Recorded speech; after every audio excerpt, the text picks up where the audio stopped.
Shalom, kita jumpa kembali dalam Renungan Goshen Mata.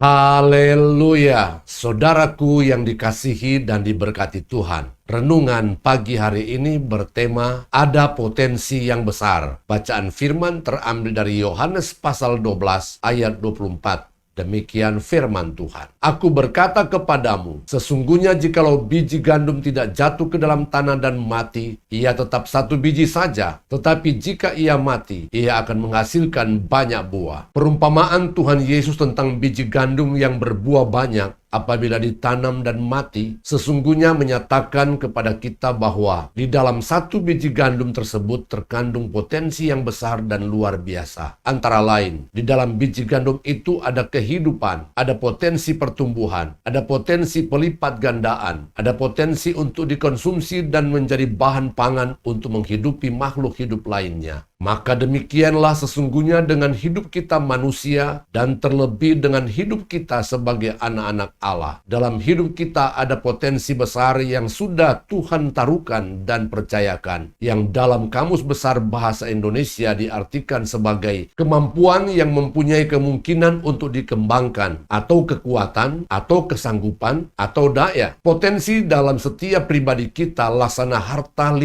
talenta, 2 talenta, dan 1 talenta yang dipercayakan Tuhan sesuai dengan kasih karunia-Nya berdasarkan kemampuan kita masing-masing secara pribadi. Tuhan rindu dan berkenan apabila kita menerima dengan penuh pengertian, penuh ucapan syukur dan penuh tanggung jawab untuk mengembangkannya, karena pada saatnya Tuhan akan meminta pertanggungjawabannya dari kita masing-masing. Bacalah dengan perenungan Matius pasal 25 ayat 14 sampai ayat 30. Tuhan sangat tidak berkenan apabila kita meremehkan dan mengecilkan potensi sekecil apapun yang sudah kita terima dari Tuhan. Tuhan rindu potensi itu harus kita kembangkan laksana biji gandum yang menghasilkan buah yang banyak. Kita mungkin bisa memasak, bisa buat kue, bisa menyanyi, bisa musik, bisa nyopir, bisa komputer, bisa IT, dan masih banyak lagi yang lain. Jangan melihat pada orang lain atau iri pada orang lain,